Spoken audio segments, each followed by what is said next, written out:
verse 10 to 12.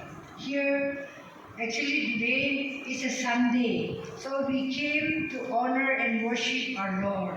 And we are here together to encourage one another, praising God for what He has done in our lives. And the third is, as the whole world is observing as Mother's Day, we are also observing this Mother's Day. And I'm so happy that so many mothers are here. Motherhood is the oldest occupation in the world, and there won't be a world without a mother. And I hope all our men, our husbands, you will accept what I'm saying.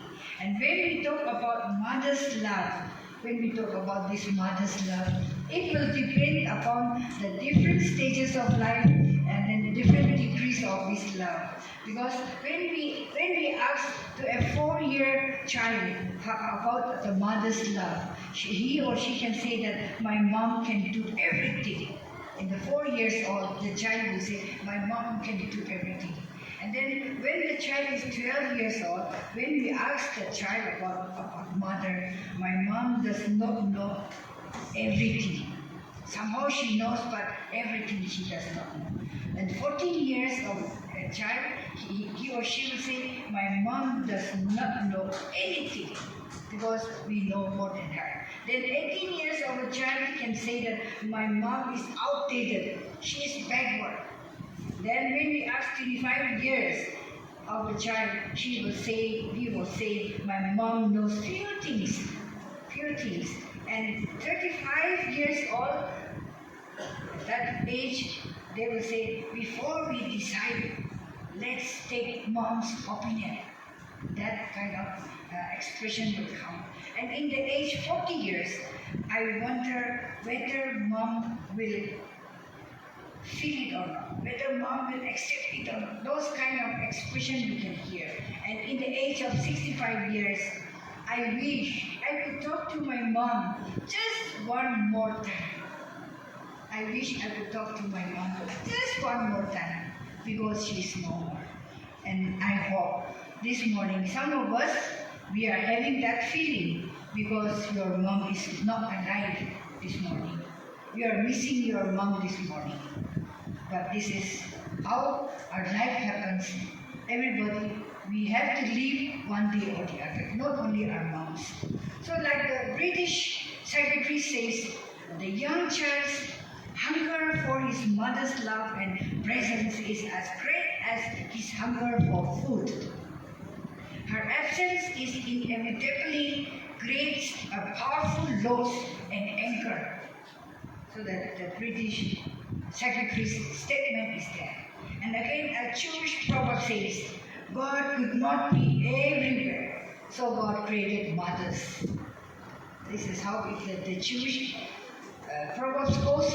But we also feel that God cannot be everywhere, but we see mothers everywhere taking care of us, taking the responsibilities. So God created mothers. And Abraham Lincoln, the 16th president of USA, he said, no one is poor who has a godly mother. I remember my mother's prayer. It always followed and clung to my life. That was what the president, he expressed.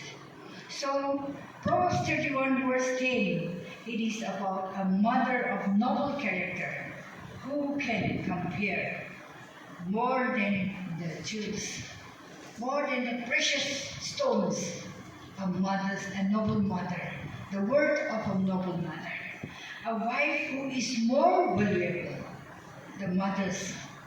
This is a picture of a wife who has skill, the wisdom, the strength, the glory, the courage, and high value. It will bring profit to the family. Its goodness is about wealth and it's about honor. Those value is greater than any jewels, any precious stones. So in 1 Peter chapter 3, verse 1 and 2, it says, godly wives brings even her husband to God. The mothers, those who are here this morning, you may have your husband a drunkard, an alcoholic, a drug addict, or a non-Christian or whatever. But if we are godly mothers, the Bible says, we can bring our husbands to God. Through our prayers, through our characters, through our noble characters, through our virtues, we can bring our husbands. So even the Proverbs chapter 12 verse 4 says, a virtuous woman is a crown to her husband. We may be uneducated. We may not be a job holder, a government or non-governmental service. We may not be doing anything. We may be just a housewife. But we will become the crown of our husbands because of our simplicity and the characters that we have as a mother, godly mother, brave mother. With all that, with all those godly characters, we can become the crown of our husbands. Proverbs 15, chapter 30, verse 30 says, a cheerful look brings joy to the heart, and good news gives health to the bones. A mother who is joyful, a mother who has got so many sweet words to tell to her children and her husbands, it gives a heart joy, and it gives them a health to their bones. This is what the scripture describes about a mother. And when we look in reality, even when we look, our husbands, they want soft and kind and loving wives with respect and with respectful behaviors. Husbands go out, even the art are living or do like for other works. Most of us stay at home. We are not employed. We stay at home. But we do not know what things are happening when our husbands, they go out for earning our living. So they are treated, how they are treated in the office, how they are treated in their workplace, how they are treated in the business world, we do not know, we don't see. We are staying at home. So when they come back disappointed, just imagine if we also treat them in the same way that they are treated in the office. And this will make them anger. The anger will fall upon us, definitely. So do we understand them? Do we share their burden? Do we ask them how was the day? How was their day in the workplace, in the office? How they were treated? Or how was their work? Was it successful or was it disappointed? In that way, if we can communicate with them, if we can understand and if we can treat them in that way, how happy they will be. So like in Proverbs 30 verse 13, she gets up while it is still dark. Just here, the Proverbs chapter 30 verse 15 is talking about the virtuous mother, the mother who works for the benefit of the family. She gets up while it is still dark. I try to go for walking to Nairobi, but I cannot get up even after 5:30 also. And by 6 it's very noisy. I cannot go. So even if I stay here for 5 years, I didn't even reach Jailoji for health purpose. I wanted to go for morning walk. But this lady in the Proverbs, it is describing that she gets up when it is still dark. When it is still dark nowadays, it will be around 3:30, right? So it is still dark, she gets up. And again in verse 18 it says, her lamp does not go out at night. That means throughout the night she's working for tomorrow's work, for tomorrow's breakfast, for maybe she's stitching or sewing something to wear. Those things her lamp does not go out at night. She prepares food for her family out of her earnings. Just imagine the Proverbs chapter 31 verse 18 is describing about this virtuous woman. She's not doing anything, but she's not a government job holder, but it is saying that out of her earnings, she is cooking the food for her family. She is sewing the clothes for her family to wear in the summer and in the winter. It is talking about this mother who is concerned and who is taking up her responsibilities in the family. us inside this cave. You are all together. Nobody sees you. But outside the world, just imagine. I just want to narrate the outside world. Nowadays, we buy clothes. We buy even our lipstick in the branded company. And we buy our bags, we buy our shoes online. We don't need to go to market, but online we can order it, everything. And after 2-3 days, it comes knocking at our door that your goods are arrived. So when we are doing things like that, many of our wives, we complain to our husbands, hey, your salary is not enough. Your earning is not enough. We cannot buy good things. My friends, they are buying things. My friends, they are driving the latest car. My friends, they are staying in a better house. Our house is not sufficient for our family. Those kind of complaints they make it. And we all see that our mothers are using the phone, the best iPhones. And through this, we say no time to cook for children, no time to take care of our children's homeworks. The next day, we cannot get up early because all night we spend our time just scrolling the mobile phone, checking something in our own interest, and we sleep late. The next morning, we cannot get up early. So my son or daughter is late for school. The homework is not done. And then we spend our money in other things, but we cannot pay the fees on time. So my son or daughter cannot appear her exam because her dues are not clear. With all that, we face it at home. There is no proper food, there is no proper dress for children, but the mother can dress with different kinds from head to toe. We can see in the Old Testament, the Samaritan women, they don't bother for anything. What the husbands are doing, what the children are doing, but she is well dressed with 21 different items in her life, on her body. This is what we see. But when we again come back to verse 23, the proverb says, her husband is respected at the gate when he takes his seat among the elders of the land. This mother who is described in this proverb, it is talking about she has taken care of her husband well, the dresses, what he is wearing, what he has to say, what he has to eat, how he has to walk, and how he has to sit among the people, especially among the elders. So when the husband goes and sits among the elders, all the other elders respect her husband because the wife has taken care of her husband well. So her husband is well respected. This morning, our mothers, do our husbands are given respect by our community, by our people, by our children, by our church, by our company? Where is the position of your husband this morning? The mother who is described in this Proverbs 31, it says that she has done all her responsibilities and her husband is respected. Is your husband respected by others?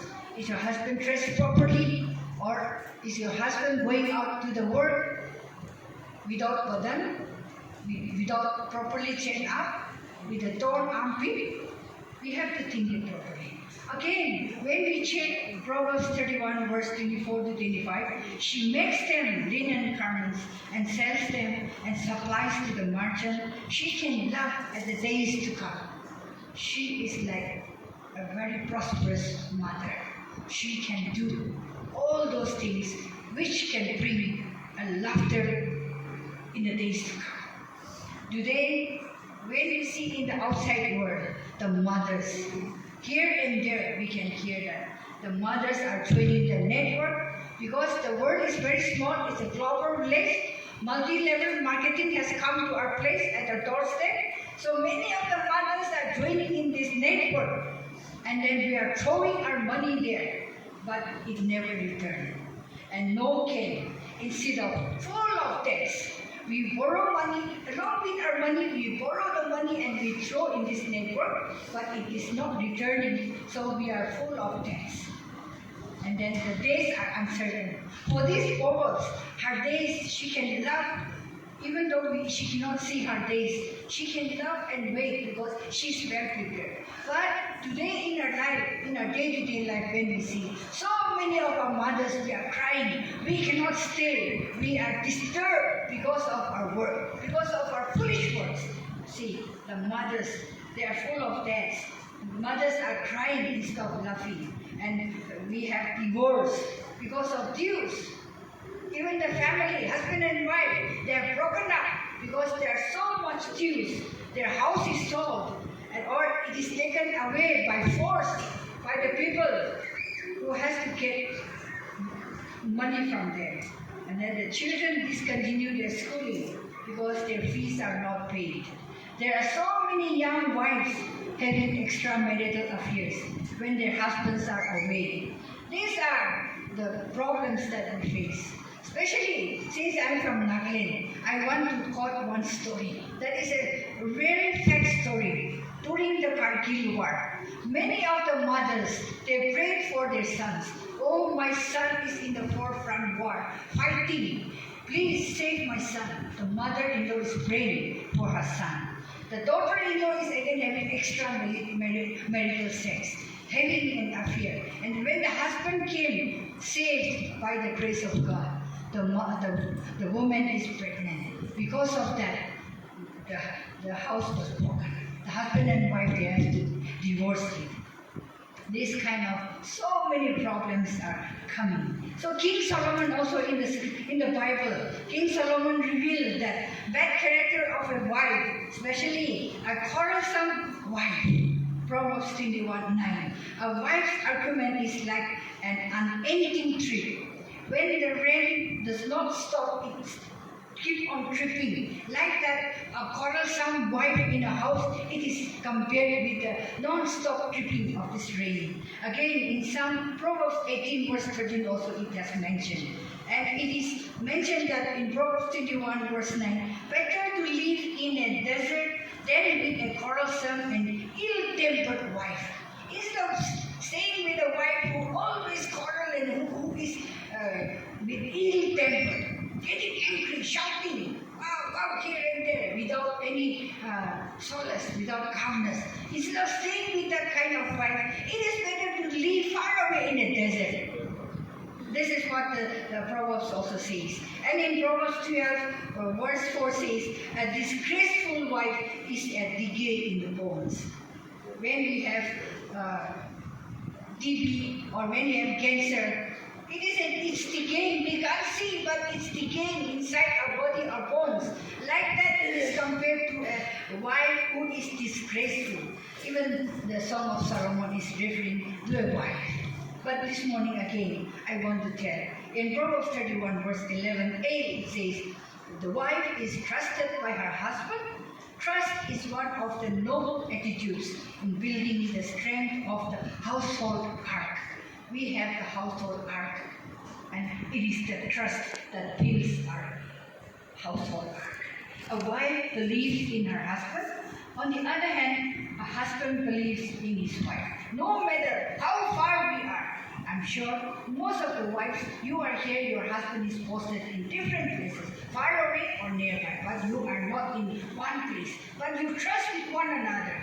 Husband trusts you, and you trust your husband. Because of that, you are staying happily. So, trust is the key to harmony in the family. The husband trusts the wife safely in various activities such as taking care of the household, educating their children, managing the finances, wealth, family future, and other related to their family life. The husband trusts the wife. That's why the family can live happily. Because a wife who fears God, her husband trusts her completely because his wife, based on his correct attitude and ethics. His wife, her husband knows that my wife is godly wife, a woman, so she has the character, the correct attitude she has. She's living in a good moral ground, so I don't need to have doubt. I don't need to mistrust her. That is the understanding that we have. Again, in Proverbs 31 verse 11b. A wife who is valuable beyond the jewels makes money for her husband. She makes the love the strongest pointer by adoring and respecting and being prepared to make sacrifices for her husband, because God created the family. God said, husband and wife, they will leave their family and they will come out and have a family, husband and wife.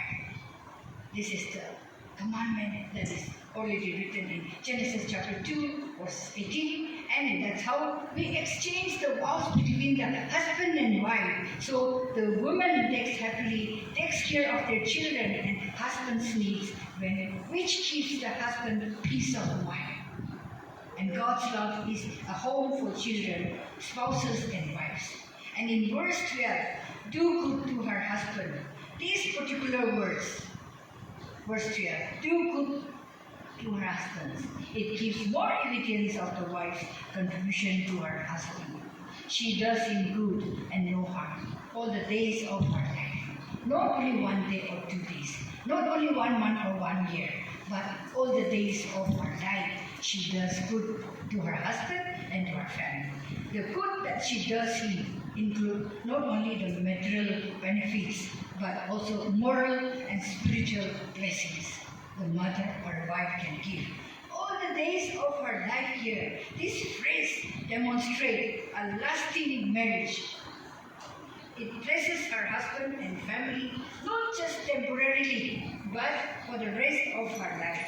She can do good in all things that build up her husband's life. She supports her husband for good throughout his life. So this is the marriage bond, the marriage between the husband and wife.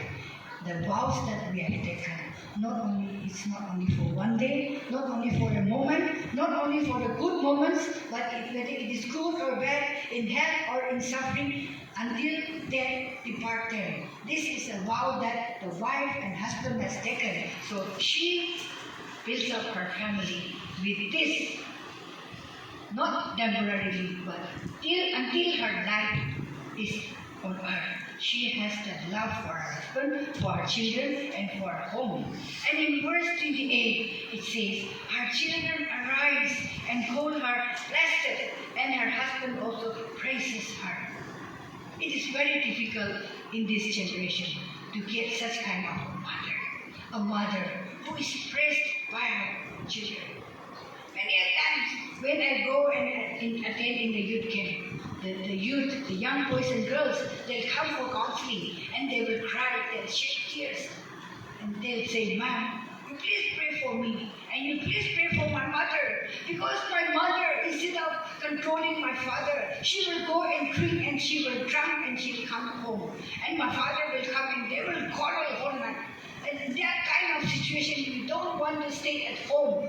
So please pray for my father and mother, especially my mother, who does not know her responsibility. Those kind of things I have come across many times when I was called for youth camps. And that is real. This is not a fake story. It's a real story that is happening in our society, in our churches, in our community. Are we neglecting our family? Are we doing those kind of things in our lives? Our children